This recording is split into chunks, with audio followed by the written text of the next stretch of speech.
Oi, pessoal, tudo bem? Bem-vindos novamente ao módulo Estudo das Populações Naturais. Eu sou a professora Silvia Mardegan e hoje chegou a hora do nosso último vídeo sobre os fatores que dependem ou não da densidade na dinâmica das populações de plantas. No vídeo de hoje, continuaremos a sequência abordada ao longo da semana, onde falamos das sementes, dormência, a importância do banco de sementes, a dinâmica de populações de plantas com e sem banco de sementes. E agora, por fim, falaremos de interações que ocorrem dentro das espécies, principalmente a relação densidade versus produtividade. Então, antes de entrarmos nessa relação propriamente dita, precisamos pensar em um vaso, um quintal ou um terreno baldio, onde vemos a rapidez com que ele é tomado por plantas daninhas, certo? Mesmo que no ICB, o pessoal da limpeza pode acabar de passar capinando todo o terreno, todo o gramado, passou pouco tempo, a gente tem um boom, um desenvolvimento de várias espécies daninhas, espécies invasoras. Por quê? Porque o espaço ele é o primeiro fator que limita o desenvolvimento das plantas. Então, a partir do momento que a gente abre um espaço, ganha quem chegar ali primeiro, certo? O conceito de espaço ele possui duas perspectivas. Uma delas relacionada ao número de plantas em uma dada área, ou seja, estamos relacionando o espaço diretamente à densidade populacional. Já a outra definição nos diz que espaço é a área onde uma planta é capaz de influenciar ou ser influenciada por outra planta. Mas influenciar o quê? Então, quando nós pensamos em uma planta, a partir do momento que ela conseguiu um espaço para ela, e ela conseguiu ocupar esse espaço, se fixando ali, ela vai poder assimilar todos os recursos possíveis, tanto acima quanto abaixo do solo. Que recursos são esses? Quando pensamos em recursos acima do solo, pensamos diretamente na radiação solar, mas também temos a disponibilidade de CO2, o oxigênio para sua respiração. Agora, abaixo, estamos falando de água e macro e micronutrientes, certo? Então, a partir do momento que essa planta consegue assimilar esses recursos, consegue ter acesso a esses recursos, ela pode, então, investir no seu crescimento, na sua produtividade. Mas o que quer dizer realmente o termo produtividade? Vocês já devem ter lido, ter ouvido falar em algum jornal, no Globo Rural, que seja, notícias falando da produtividade de grãos no Brasil, tá? Aqui, por exemplo, eu trouxe o caso da soja. E uma notícia dizendo que um produtor registrou uma produtividade de quase 124 sacas por hectare. No caso específico das grandes lavouras de milho, de soja, de feijão, de arroz, nós associamos produtividade à quantidade de grãos, aqui representados por sacas, que são obtidos em uma área de 100 por 100 metros, certo? E aí, tendo em mente isso, nós vamos trabalhar hoje com o termo produtividade total, que é muito parecido. Nós não estamos falando de sementes, não estamos falando de sacas, nós estamos falando agora de matéria seca produzida em uma dada unidade de área. Por isso, precisamos pensar que, por essa perspectiva, que a produtividade é a quantidade de matéria seca por área, conforme a nossa planta cresce, mais espaço ela ocupa, ou seja, menor o espaço disponível nessa área. E maior a interferência que uma planta vai causar na outra em relação à aquisição de recursos. Para estudar essa questão dessa competição intraespecífica, muitos estudos de ecologia de populações, eles são realizados em cultivos. Mas por que cultivos, professora? Porque normalmente em cultivos utilizamos plantas que são anuais, certo? São plantas que não crescem muito e crescem rápido. E, em virtude do seu pequeno tamanho, nós podemos colocar um grande número de indivíduos em uma área relativamente reduzida, certo? E aí eu trago aqui como exemplo o cultivo de alface da variedade romana, desenvolvida por esses dois pesquisadores no final da década de 70. E o que eles viram? Esses dois pesquisadores, ao plotar um gráfico com a densidade de alface e a produtividade, a quantidade de gramas por vaso, eles viram que conforme você aumenta o número de indivíduos, você aumenta a produtividade, porque você tem ali indivíduos crescendo, se desenvolvendo. Mas, conforme você aumenta muito essa densidade, essa produtividade começa a frear. Essa relação ela fica menos intensa. Então, a gente tem um achatamento da curva, certo? Até que o número de indivíduos adicionado é tão grande que a produtividade não se altera mais. A gente observa aqui uma constância, certo? Então, nesse caso, nós dizemos que essa população atingiu um limiar de densidade. E esse padrão observado é o que nós chamamos de lei da produtividade final constante. Ou seja, a partir de um certo momento, a partir de um certo número de indivíduos em uma dada área, a produtividade não mais se altera. Tá bem? Essa curva produtividade-densidade, ela vai variar ao longo do tempo, ou seja, a gente vai atingir esse limiar de densidade mais ou menos rápido de acordo com a densidade inicial. Tá? Então, nessa figura aqui, nós temos 4 populações, com densidade que varia de 32 a mais de 17 mil plantas por metro quadrado. Vejam os padrões das curvas. Tá? Vamos começar pelas curvas das populações com maior densidade inicial. Aqui os pontos em rosa e em verde. Vejam como a gente chega rapidamente ao limiar de densidade, certo? Em contrapartida, as duas outras populações com as menores densidades, elas têm um tempo maior para investir em produtividade até que o limiar de densidade seja alcançado. Então, vocês podem ver aqui que as duas populações, população laranja e azul, ainda não atingiu esse limiar, a produtividade ainda não se manteve constante, certo? Então, não se esqueçam, quanto maior a minha densidade inicial, mais rápido essa população chega à produtividade máxima. Uma forma de representarmos essa relação em números é a equação abaixo. Complicado, né? Vamos destrinchá-la? A minha produtividade total, yield, por isso Y, ela vai ser diretamente relacionada à biomassa máxima, o máximo que uma planta pode crescer, o máximo que uma planta pode investir em matéria seca, e inversamente relacionada à área necessária para esse indivíduo chegar nessa biomassa máxima. Certo? Complicado? Vamos pegar essa equação e jogar no Excel, certo? Então, aqui eu tenho, né, uma tabela no Excel, onde eu usei alguns valores arbitrários. Tamanho inicial da minha população, 10 indivíduos. Biomassa máxima que essa planta pode chegar, meio quilo. A área, 10 metros quadrados. E aí, aqui o meu Y calculado, a minha produtividade, certo?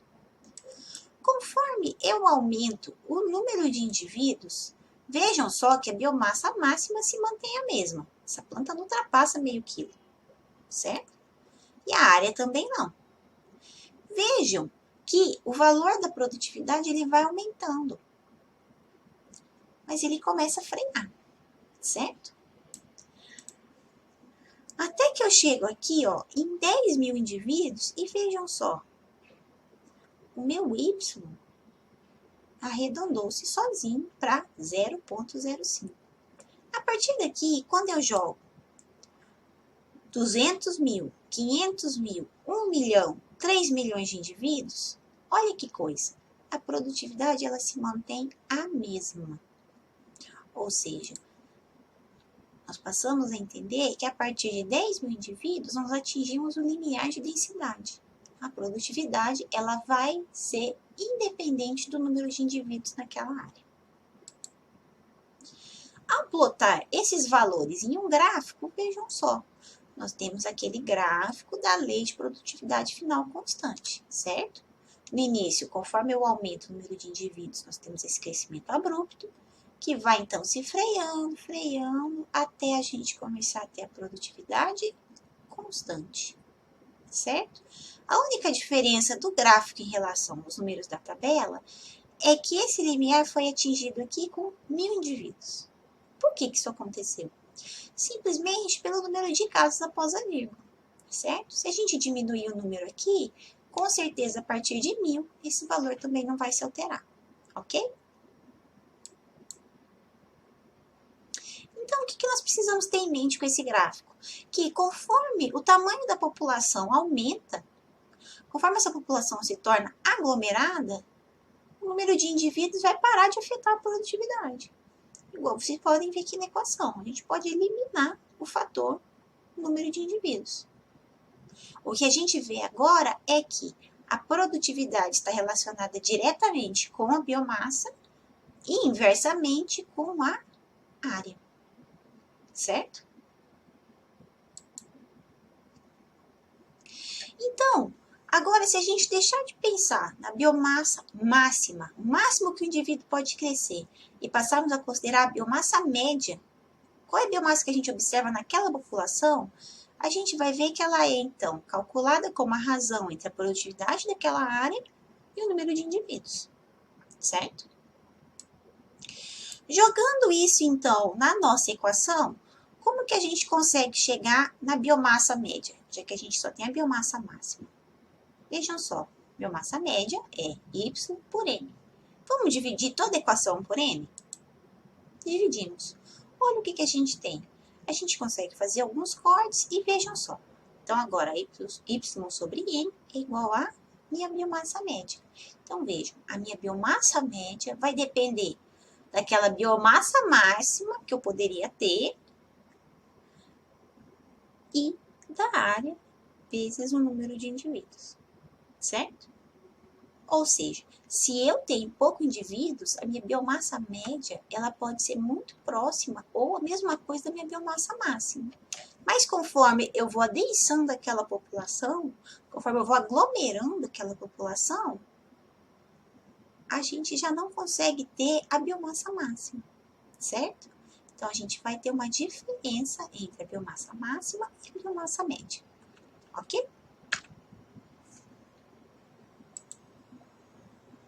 Então, se nós pensarmos lá na produtividade final, a partir do momento que ela for constante, quanto maior a densidade, menos espaço e menos recursos disponíveis eu, planta, vou ter para me desenvolver, certo?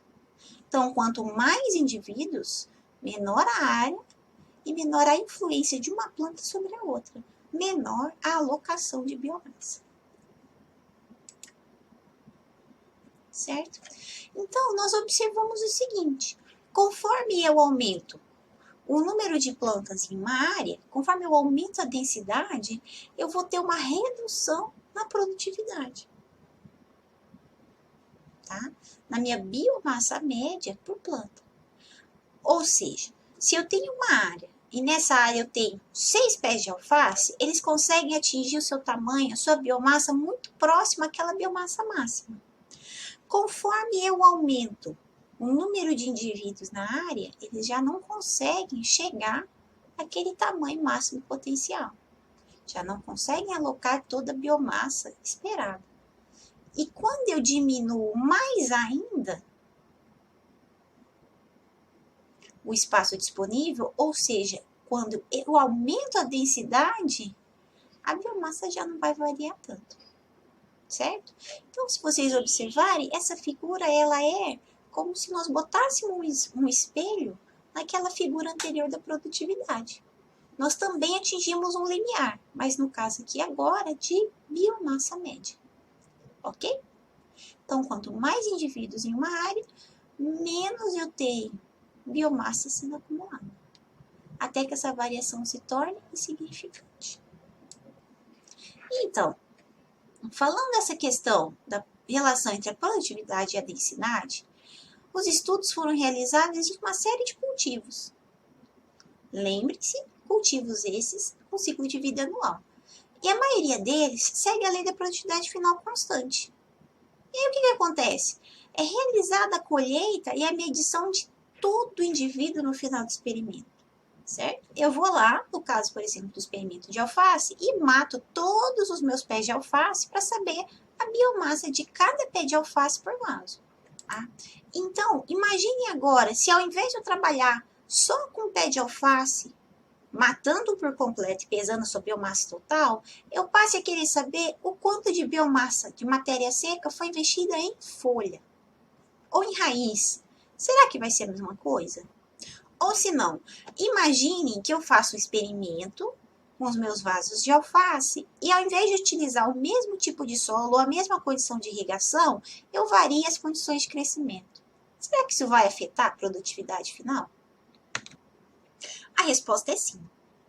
Vocês podem observar nessas três figuras que a produtividade total ela varia de acordo com a estrutura. Aqui vocês podem ver, a gente está falando de densidade aqui no eixo X e produtividade. Então, nós temos a produtividade total, produtividade de raízes e produtividade da parte aérea. Veja uma variação.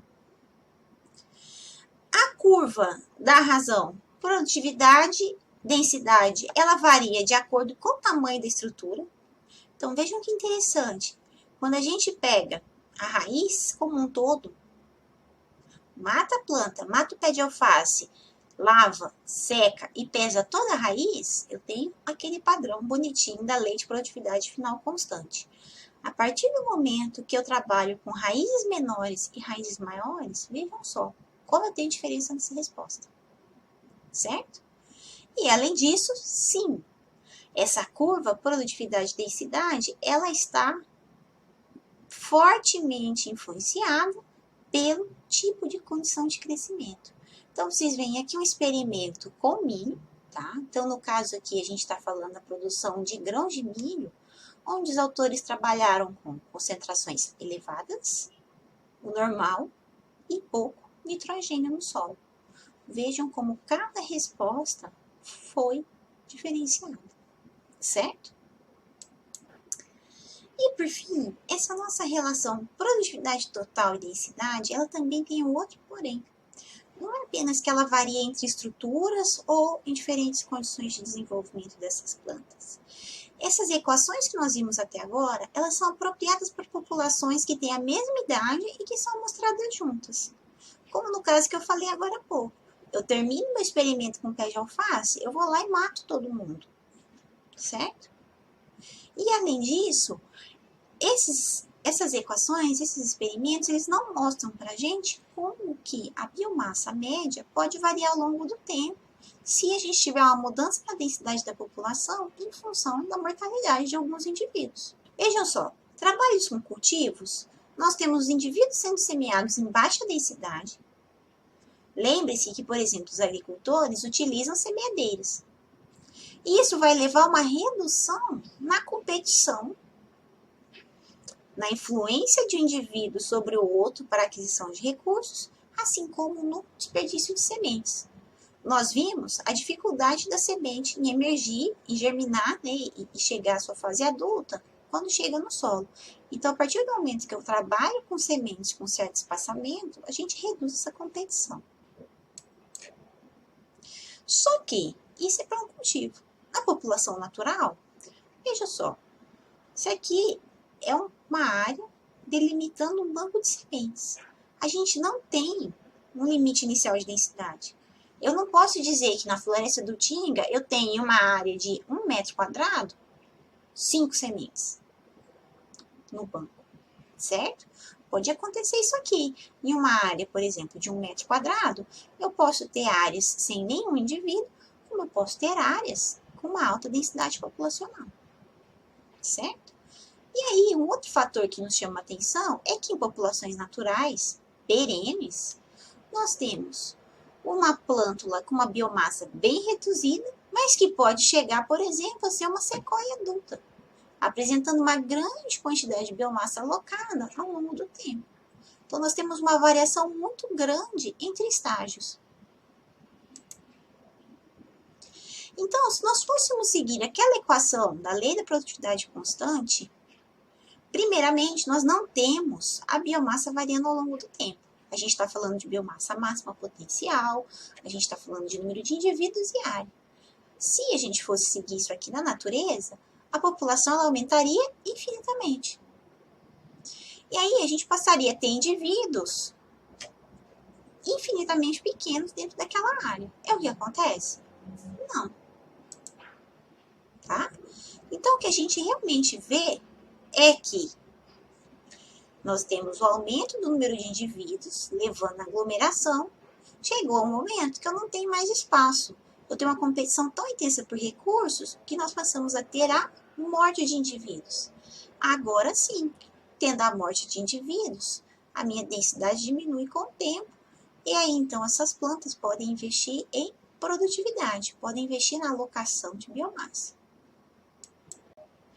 Como corrigir essa equação que não avalia o tempo e não avalia essa mudança abrupta da biomassa, do estágio inicial da planta até a sua fase reprodutiva, por exemplo? Quando nós fazemos um cultivo, a primeira coisa que a gente faz é colocar várias sementinhas no solo, no copinho, onde for, certo? Conforme essas sementes germinam, conforme nós temos recrutamento de sementes para plântulas, chega uma hora que nós temos tantas plântulas que a gente tem que pegar e tirar algumas, certo? Ou, se pararmos para pensar em árvores, as árvores crescem tanto que em um certo momento nós temos que ter essa limpeza, esse corte, certo? Esse ato de cortar ou de limpar, retirar o que está em demasia, nós chamamos de desbastar. E é isso que nós observamos na natureza. A própria população faz o seu desbaste. A população vegetal faz o que nós chamamos de autodesbaste, em inglês, self-thinning. Então, o que nós temos? Nós temos crescimento e mortalidade aumentando a trajetória da população, que vai aumentar a sua biomassa sempre numa relação com a mesma inclinação. Até um certo momento em que essa produtividade ela diminua, que nós chamamos aqui de broken stick, graveto quebrado, certo? Então, vejam só. Vamos começar sempre ao contrário. Então, vamos ler o gráfico da direita para a esquerda. Estamos falando de uma população altamente aglomerada, densa, e aí, então, a produtividade ela não consegue aumentar. A minha biomassa não consegue aumentar. Para ela aumentar, eu preciso ter a morte, o desbaste de alguns indivíduos. Agora sim, veja, essa população ela já está mais raleada, já está mais esparsa, agora tem espaço para crescer e recursos para assimilar. Esses indivíduos crescem. Aumentar sua produtividade até um certo ponto.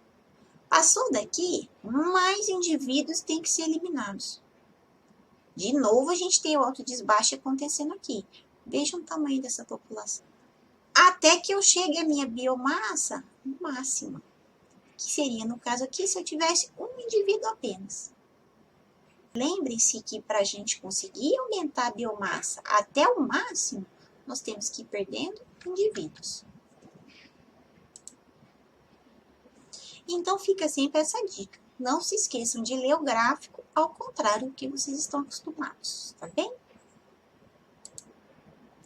E aí, o mais interessante é que, independente do número de indivíduos iniciais, a gente vai ter sempre esse padrão de autodesbaste, esse padrão do broken stick, certo? Então, vejam aqui, a gente está falando de densidade de genéticos. Lembram? Os gametos que se originaram da semente. Então, nós temos uma população aqui com uma densidade menor e uma outra com a densidade muito maior. Então, vocês vejam como a perda de indivíduos é muito mais intensa nessa população em rosa, por exemplo, em laranja, do que na população azul e na população verde. Mas nós temos o mesmo padrão. Perda de indivíduos até que a gente tenha uma desaceleração nessa perda e nesse aumento de biomassa. O broken stick que a gente discutiu agora há pouco. O padrão dessa curva entre a densidade máxima e a biomassa média, ela é tão constante, tão típica, que se nós amostrarmos a densidade de indivíduos dessa população aquática composta por seres diminutos até uma população de secóias, o padrão vai ser o mesmo. É claro que aqui nós temos uma curva ajustada, nós não temos aquela porção superior onde observamos o broken stick, certo? Mas a inclinação dessa equação da reta relacionando a densidade e a biomassa média segue a mesma inclinação, ou seja, se utilizarmos aquela equação da reta y igual a x mais b, esse valor da inclinação vai ser o mesmo, independente da espécie do grupo vegetal que nós estamos utilizando. E o valor dessa inclinação sempre será menos 4/3, certo? Por muito tempo, esse valor foi considerado menos 3/2, mas estudos recentes fizeram essa atualização. Por conta desse valor menos 4/3, ou seja, o negativo aqui mostrando uma relação inversa entre os dois parâmetros, essa lei é chamada de lei da potência menos 4/3, que entrou no lugar da lei de Yotta ou lei potência menos 3/2, certo? Então, ela nos mostra que, independente do grupo vegetal que nós estamos trabalhando, nós temos essa relação inversa entre a biomassa média e a densidade e a inclinação, que vai ter sempre um valor de menos 4/3. Certo, pessoal? Então, relembrando os vários assuntos muito importantes que nós vimos nesse vídeo de hoje. O espaço é o primeiro fator a influenciar o desenvolvimento das plantas. Ao garantir o seu espaço, elas podem, então, obter seus recursos, tanto acima quanto abaixo do solo, investindo em produtividade. A produtividade total é a quantidade de matéria seca produzida em uma dada unidade de área. E aí nós vimos que a produtividade total ela vai depender da biomassa máxima que uma planta pode ter e a área necessária para ela atingir essa biomassa. E com isso, essa biomassa, essa produtividade vai depender da densidade. A biomassa média é a razão entre a produtividade total e o número de indivíduos. E quanto mais indivíduos eu tenho, menos espaço eu tenho para ter recursos para investir na minha produtividade. Por fim, nós vimos que a relação produtividade-densidade ela é totalmente diferente na natureza. Nós temos o fator tempo sendo muito influente, além de termos uma variação muito grande da biomassa entre o indivíduo no estágio plântula e o indivíduo adulto, certo? E então, para garantir o crescimento, o aumento da sua produtividade, uma população precisa fazer o que nós chamamos de autodesbaste, self-cleaning, certo? A própria população de plantas faz a sua regulação conforme a densidade aumenta em excesso e nós passamos a ter uma população aglomerada. É muito importante que vocês lembrem que essa relação inversa entre densidade e biomassa média, ela segue o mesmo padrão em diferentes grupos de plantas, então nós passamos a ter uma curva ajustada com a mesma inclinação. Valor esse, menos 4/3. É isso, pessoal. Esse é o último vídeo da semana. Tirarei as dúvidas de vocês e discutiremos alguns pontos importantes do nosso próximo encontro síncrono. E eu vejo vocês nos vídeos da próxima semana. Até lá!